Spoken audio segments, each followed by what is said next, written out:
जय हिंद दोस्तों, airport service की तरफ से वैकेंसी निकाली गई है। एयरपोर्ट सर्विस लिमिटेड की तरफ से, जो कि एयर इंडिया की तरफ से निकाली गई है। पूरी जानकारी इस वीडियो में दी जाएगी।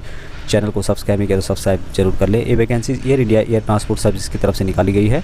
एयरपोर्ट की पोस्ट है। भूतपूर्व सैनिकों के लिए भी सेंट्रल गवर्नमेंट रूल के अनुसार रिजर्वेशन दिया जाएगा। कोई भी रिटर्न एग्जाम नहीं होगा। जो भी होगा यहाँ पे वॉक इन रिक्रूटमेंट एक्सरसाइज होगा और उसकी बेस पे यहाँ पे सिलेक्शन रखा गया है। यहाँ पे काफ़ी पोस्ट आपको दिखाई दे रहे होंगे। सभी पोस्ट रखे गए हैं अलग अलग नेम से। तो यहाँ पे फर्स्ट जो 3 पोस्ट हैं इसके लिए आपके पास ग्रेजुएशन होना चाहिए, प्लस अन्य भी रखा गया है जो कि भूतपूर्व सैनिकों के लिए पॉसिबल नहीं है। बाकी यहाँ पे जो 5 पोस्ट है ये है जूनियर एग्जीक्यूटिव टेक्निकल, जिसके लिए फुल टाइम जिन्होंने भी डिप्लोमा किया वो इसके लिए अप्लाई कर सकते हैं। फुल टाइम इंजीनियरिंग किया, डिप्लोमा इन इंजीनियरिंग। उसके अलावा रैंप एजेंट है, इसके लिए जिन्होंने भी 3 साल का डिप्लोमा किया हुआ है। डिप्लोमा किस में किया वो भी मैं बताऊंगा आपको, तो इसके अप्लाई कर सकते हैं। नेक्स्ट जो 3 पोस्ट है दोस्तों, इसके लिए मात्र 10वीं पास जिन्होंने किया है तो वो इसके लिए अप्लाई कर सकते हैं, जिसमें कि काफ़ी पोस्ट यहाँ पे रखी गई है। 96, 206 और 277 जितनी पोस्ट है इसमें 10% प्लस 4 यानी कि 10 तो नॉर्मल हो गया और 4 डिसेबल, तो 14% वैकेंसीज भूतपूर्व सैनिकों के लिए रिजर्व है।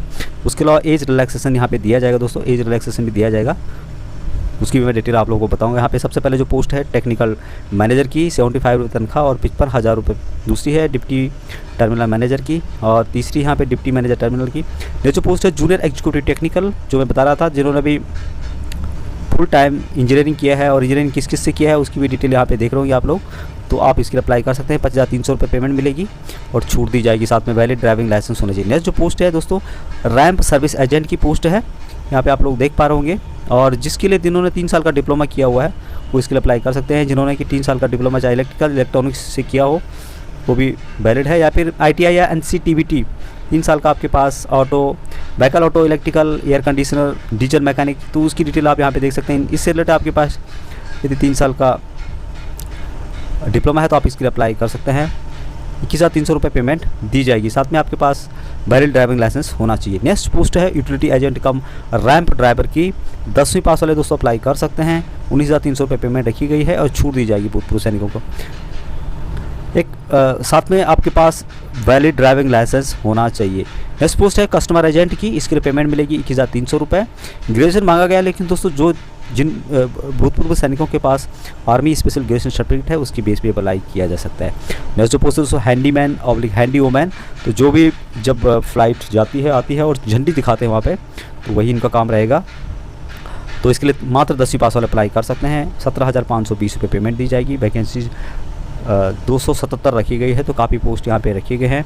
सिलेक्शन का प्रोसेस यहाँ पे बताएगा दोस्तों। जो ये पोस्ट है इनके लिए जो है स्क्रीनिंग प्लस पर्सनल इंटरव्यू रखा गया है। उसके अलावा जो कस्टमर एजेंट है उनके लिए पर्सनल इंटरव्यू। उसके अलावा यहाँ पे ग्रुप डिस्कशन रखा गया है। जो रैंप सर्विस एजेंट और यूटिलिटी एजेंट कम रैंप ड्राइवर हैं इनके लिए दोस्तों ट्रेड टेस्ट रखा गया है। साथ में आपके पास ड्राइविंग उसका टेस्ट होगा, स्क्रीनिंग होगा और उसके बाद यहाँ पे सिलेक्शन रखा गया है। जो हैंडीमैन है इसके लिए स्क्रीनिंग होगी, उसके अलावा फिजिकल एंड्योरेंस होगा, छोटा सा एक टेस्ट होता है और उसके बाद यहाँ पे सिलेक्शन रखा गया। दोस्तों कैसे अप्लाई करना है इसके लिए, 1 अप्रैल से लेके 22 अप्रैल तक आपका एप्लीकेशन पहुँच जाना चाहिए, जो मैं एड्रेस आपको बताने वाला हूँ।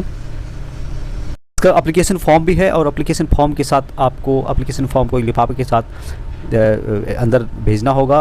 उस लिफाफे पे आपको क्या लिखना होगा, यहाँ पे लिखा हुआ है पोस्ट अप्लाइड फॉर, जिस पोस्ट के लिए आप अप्लाई कर रहे हैं, और AIASI यहाँ पे लिखना होगा। जिस पोस्ट के लिए अप्लाई कर रहे हैं यहाँ पे लिफाफे के ऊपर लिखना होगा। और आपको जो लिफाफा भेजना है दोस्तों वो भेजना है, यह एड्रेस लिखा गया है HR department air India premiers AI airport service limited. तो ये वैकेंसीज दोस्तों मैं बताना भूल गया था, कोलकाता की वैकेंसी आई हुई है। कोलकाता के अंदर यहाँ पे एक टेलीफोन नंबर भी दिया गया है। आपको कोई डाउट है, कोई क्वारी है तो इस पर भी आप कांटेक्ट करके पूछ सकते हैं। यहाँ पे जो भूतपूर्व सैनिक हैं उनको कोई भी फीस नहीं देनी होगी, लेकिन बाकी अन्य लोगों को यहाँ पे फीस देनी होगी। 500 रुपये का उनके लिए डिमांड ड्राफ्ट रखा गया है, लेकिन भूतपूर्व सैनिकों को कोई भी फीस यहाँ पे देनी नहीं है। बाकी यहाँ पे इसकी भी डिटेल्स दी गई है। जो भी भूतपूर्व सैनिक हैं उनको यहाँ पे छूट दी जाएगी। Consideration of SC ST OBC ex-serviceman economic weaker section force, जो भी डायरेक्शंस गवर्नमेंट ऑफ इंडिया के हैं उसके हिसाब से भूतपूर्व सैनिकों को यहाँ पे छूट दी जाएगी। तो याद रखिए दोस्तों, जो इसकी लास्ट डेट 22 अप्रैल रखी गई है।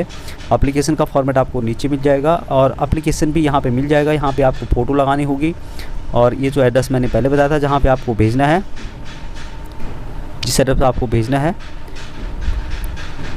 जो कि कोलकाता में है। और इसको कंप्लीट भरने के बाद यहाँ पे आप लोग देख रहे होंगे पूरी डिटेल्स यहाँ पे ली गई है। कुछ बातों को आपको ध्यान में रखना होगा दोस्तों। यहाँ पे सिग्नेचर कर देना होगा, यहाँ पे प्लेस और यहाँ पे डेट लिख के आपको भेजना है जो एड्रेस बताया था मैंने। और भूतपूर्व सैनिक यहाँ पे लिखा हुआ है, भूतपूर्व सैनिकों के लिए यहाँ पे एक कॉलम लिखा हुआ है। वेदर एक्सेसमैन तो आपको यस करना है, इस पर आपको टिक कर देना होगा और बाकी इसको भरना होगा जो लिखा हुआ है इसमें, डेट ऑफ बर्थ वगैरह, नाम नंबर पूछा हुआ है। कंप्लीट डिटेल के लिए आप इसकी नोटिफिकेशन को डाउनलोड कर सकते हैं जो कि वीडियो के डिस्क्रिप्शन से आपको मिल जाएगा। और ध्यान रखें दोस्तों कि आपका एप्लीकेशन यदि आप भरना चाहते हैं तो टाइम पे पहुंच जाना चाहिए। आज के इतना ही, जय हिंद।